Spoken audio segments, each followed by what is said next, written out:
Hello everyone, আসসালামু আলাইকুম। Welcome back to my নে কুকিং ভিডিও।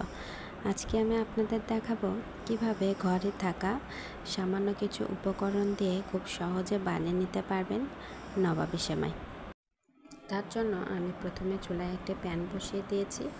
এতে আমি 3 টেবিল চামচের মতো ঘি দিব।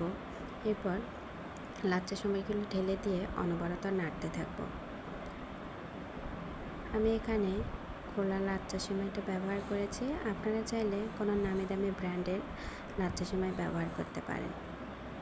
আমি এরপরে এখানে 2টো দারচিনি, 2টো সাদা এলাচ দিয়ে ভালোভাবে নাড়তে থাকব। লাচ্চা সেমাইটা বেশি না ভাজলেও হয়, আমি শুধু এটা একটু লাল লাল করে নিব।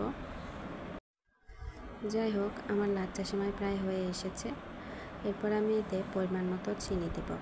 আপনারা চাইলে মিষ্টির পরিমাণটা বাড়িয়ে বা কমিয়ে নিতে পারেন।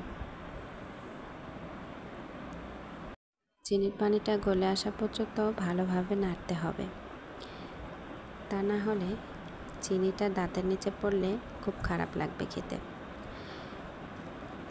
এরপরেতে আমি 2 টেবিল চামচের মতো গুঁড়ো দুধ দেব। গুঁড়ো দুধ দেওয়ার পরে এটা আমি বেশি খুব একটা নাড়ব না, কারণ গুঁড়ো দুধটা একটু তাপ পেলেই চুলায় পাতিলের নিচে পুড়ে যায়। এতে খেতে লাচ্চা সেমাইটা ভালো লাগবে না। তো আমার এখানে লাচ্চা সেমাইটা প্রায় তৈরি হয়ে গিয়েছে, ভাজা হয়ে গেছে। এটা আমি এখানে সাইড করে রেখে দিব। এখন আমি ক্রিমটা তৈরি করব। সেজন্য আমি চুলায় একটি পাত্র বসে দিয়েছি।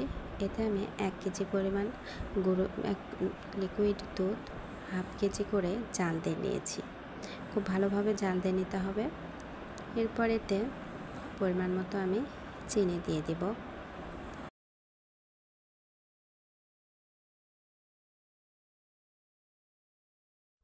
চিনির পানিটা গলে আসা পর্যন্ত ভালোভাবে নাড়তে আমি 2 টেবিল চামচের মতো। এরপর 2 টেবিল চামচ কনডেন্স মিল্ক দিব। আপনারা কনডেন্স মিল্ক স্বাদটা পরিমাণটা বাড়িয়ে দিতে পারেন, কারণ কনডেন্স মিল্কটা কিন্তু এর স্বাদটা দ্বিগুণ বাড়িয়ে দেয়। কনডেন্স মিল্ক দেওয়ার পরে অনবরত নাড়তে হবে, যাতে কনডেন্স মিল্কটা লিকুইড দুধের সাথে ভালোভাবে মিশে যায়। এরপর আমি এতে 2 টেবিল চামচ গুঁড়ো দুধ দেব। গুঁড়ো দুধটা দেওয়ার পরে কিন্তু অনবরত নাড়তে হবে, তাছাড়া দলা পেকে যাওয়ার সম্ভাবনা থাকবে। তো আমার প্রায় এটা অলরেডি শেষ হয়ে গিয়েছে।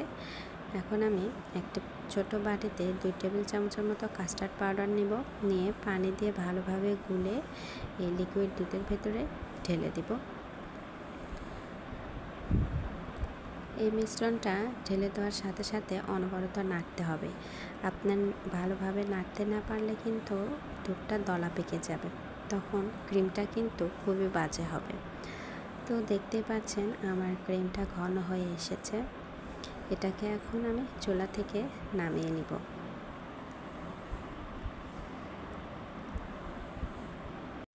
এরপর আমার ডেকোরেশন করার পালা। সেজন্য আমি একটা কাচের মল্ড নিয়েছি।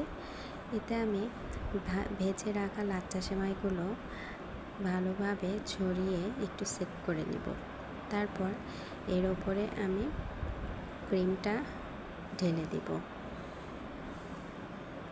ক্রিমটা গরম অবস্থাতেই ঢেলে দিতে হবে, তাছাড়া কিন্তু আরও জমে যাবে, তখন এর উপরে ভালোভাবে ছড়িয়ে দেওয়া যাবে না, এক জায়গায় দলা পেকে থাকবে। তো এর ওপরে আরেকবার একটু লাচ্চা সেমাই দিয়ে আমি এটাকে সেট করে নেব।